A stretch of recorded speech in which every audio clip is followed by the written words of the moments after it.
তো আজকে কথা বলবো হচ্ছে 15ই আগস্ট 1975 সম্পর্কে মুজিব হত্যাকাণ্ডের রহস্য উদ্ঘাটন। তো কেনই বা মুজিবকে হত্যা করা হয়েছিল? আসলে মুজিবকে হত্যা করাটা তৎকালীন সময়ে কতটা গুরুত্বপূর্ণ ছিল, এই সকল বিষয় সম্পর্কে আজকের পুরো ভিডিওতে কথা বলা হবে। এবং এই কথাটা আমি বলবো না, এই কথাটা তৎকালীন সময়ে বঙ্গবন্ধু শেখ মুজিবুর রহমানকে মারার পেছনে যে সেনাবাহিনীগুলো জড়িত ছিল তাদের মধ্যেই একজন সেই বিখ্যাত মেজর ডালিম, যিনি আজকে এই সম্পূর্ণ ঘটনাটা আপনাদের সামনে তুলে ধরবে। তো হ্যাঁ বন্ধুরা, সাথে আছি আমি সম্রাট। এডুটক বিডির পক্ষ থেকে আপনাদের সবাইকে আসসালামু আলাইকুম। তো চলুন শুনে নেওয়া যাক তার পুরো ঘটনাটা। প্রথম কথাটা হচ্ছে যে 15ই আগস্ট কিন্তু কোনো বিচ্ছিন্ন ঘটনা না। এটা সূত্রপাত হয় মুক্তিযুদ্ধ চলাকালীন অবস্থায়। আমরা বুঝতে পেরেছিলাম যে বাংলাদেশের মুক্তিযুদ্ধটা অ্যাকচুয়ালি কাদের ইন্টারেস্টে হচ্ছে। এটাকে আমাদের ইন্টারেস্টে হচ্ছে যে আমরা আমাদের দেশ যুদ্ধ করে স্বাধীন করব, নাকি এটার পেছনে অন্য কোনো উদ্দেশ্য কাজ করছে। যখন 7 দফাতে চুক্তি করে নজরুল ইসলাম আর তাজউদ্দিনকে পারমিশন দেওয়া হলো to establish provisional government in Calcutta, এই 7টা ক্লজ পড়ে সাইন করার পর, দস্তখত করার পরে নজরুল ইসলাম সাহেব ফিট হয়ে পড়ে গিয়েছিলেন যে এটা তো একদম একটা দাসে আমরা ক্রমান্বয়ে ভারতের একটা করদ রাজ্য, তারপরে একটা অঙ্গরাজ্য হিসেবে অঙ্গরাজ্যে পরিণত হবে বাংলাদেশ, হবু বাংলাদেশ। আর ওই joint declaration between Osmani and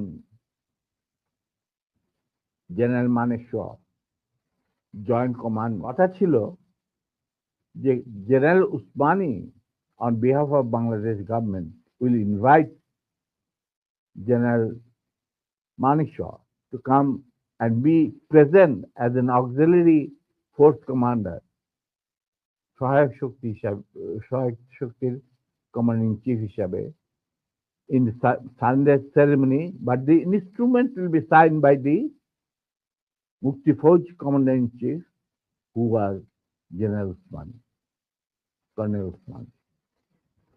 কিন্তু সেটা হতে দেওয়া হলো না। 16ই ডিসেম্বরে যে সারেন্ডার সেরেমনি হলো রেস করতে, সেখানে পরিষ্কার বাংলাদেশের জনগণ দেখতে পেল যে পাকিস্তান আর্মি সারেন্ডার করছে ভারতীয় সেনাবাহিনীর কাছে, এবং সেখানে সাইন করছেন আরোরা ভারতীয় বাহিনীর পক্ষে, আর ওদিকে নিয়াজি পাকিস্তানি আর্মির পক্ষে। সেখানে মুক্তিযোদ্ধারা কোথায়? আমরা পড়ে থাকলাম ঝাড়ুদার হিসাবে ইন্ডিয়ান আর্মির রাস্তা পরিষ্কার করে দেওয়ার কাজে, বনে বাদারে। আমাদের কি কোনো শহরগঞ্জে ঢোকার পারমিশন দিল না মুজিব সরকার, মানে তাজউদ্দিনের সরকার, আওয়ামী লীগ সরকার। সেই অবস্থায় কি প্রমাণিত, এটা এই ঘটনায় কি প্রমাণিত হলো? ইন্ডিয়া প্রমাণ করলো সারা বিশ্বে যে বাংলাদেশের জনগণ নিজেরা যুদ্ধ করে দেশ স্বাধীন করেনি। বাংলাদেশ নামক একটি রাষ্ট্র প্রিমেচুরলি জন্ম দেওয়া হয়েছে as an outcome of Indo-Pakistan war, যেখানে ইন্ডিয়া জিতেছে। এইটা হলো ইতিহাসের শুরু। তারপর মুজিবকে যখন ছাড়া হলো, সে তো কিছুই জানতো না যে দেশ স্বাধীন হয়েছে, কোনো মুক্তি ফৌজ বলে কিছু ছিল, হাজার হাজার লোক দেশচ্যুত হয়েছে, প্রাণ হারিয়েছে, কি জানতো? সে তাকে যখন ছেড়ে দেওয়া হলো, তখন ইন্দিরা গান্ধী তাকে পাকিস্তানে ফোন করে বলল যে ফোন করলো মুজিব, ফোন করে বলল যে আমি দেশে ফিরে যাচ্ছি। তখন ইন্দিরা গান্ধী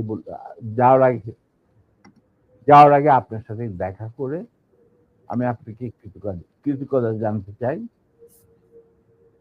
তো তখন ইন্দিরা গান্ধী বলল, কৃতজ্ঞতা তো জানাবেন, আপনি ফোন না করলে আমি আপনাকে ফোন করতাম, আপনাকে ঢাকায় সরাসরি আপনি যাবেন না, আপনি নয়াদিল্লি হয়ে যেতাম। মুজিব সেটাই করলেন, তিনি চলে গেলেন নয়াদিল্লি, লন্ডন হয়ে।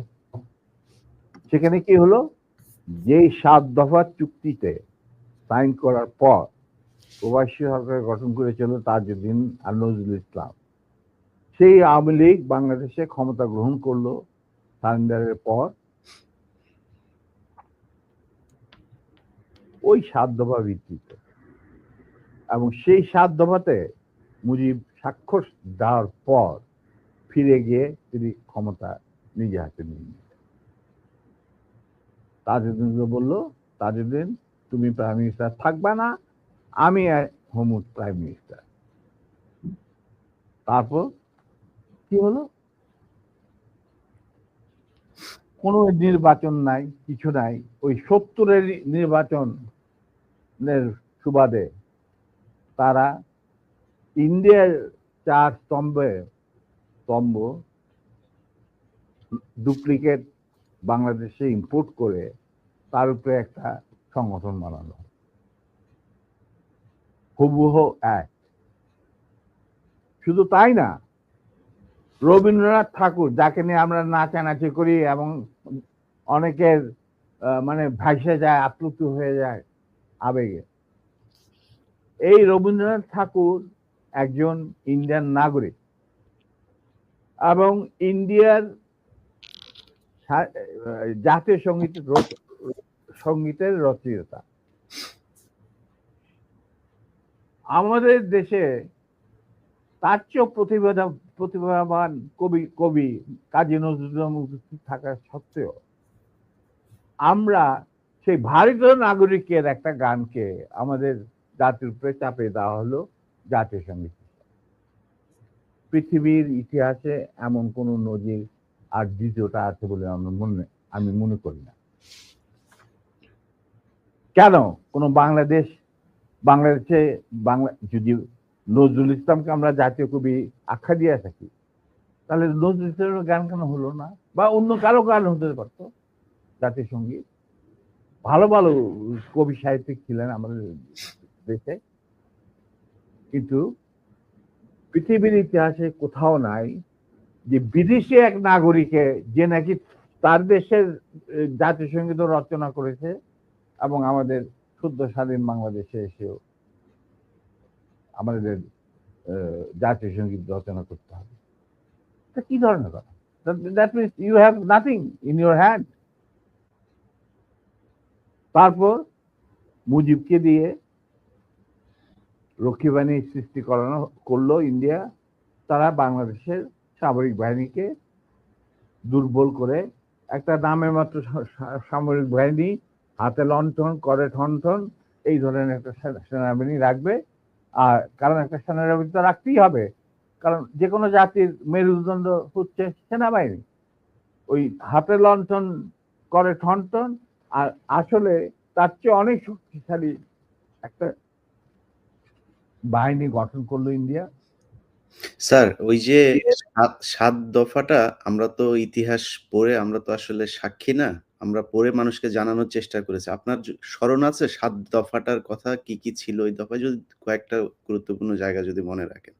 দেখো আমি তো অ্যাকচুয়ালি 7 দফা একদম টোটো এগুলো আমার বইতে লেখা আছে। যারা এটা কেন জিজ্ঞেস করলাম স্যার, কারণ হচ্ছে মানে আপনি সেনাবাহিনী তো করতে পারবেন না স্যার, সেনাবাহিনী তো 7 দফা মানলে করতে পারবেন না স্যার। আমার পক্ষে হয়তো এখন রিকালেক্ট করা অফেন ডিফিকাল্ট, কারণ আমার মাথায় অনেক কিছু খেলা করে। জি স্যার। দু একটা জিনিস বলছি, যেমন ধরো মুজিব এবং তার সরকারকে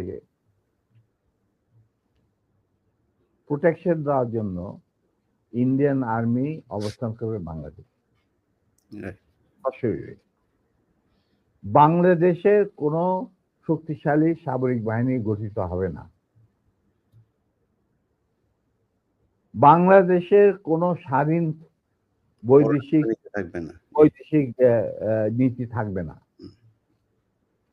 বাংলাদেশের শাসন ব্যবস্থা, আমলাতন্ত্র, শিক্ষা ব্যবস্থা, স্বাস্থ্য ব্যবস্থা, শিল্প ব্যবস্থা, কৃষি ব্যবস্থা সবকিছুই চলবে ভারতীয় বিশেষজ্ঞদের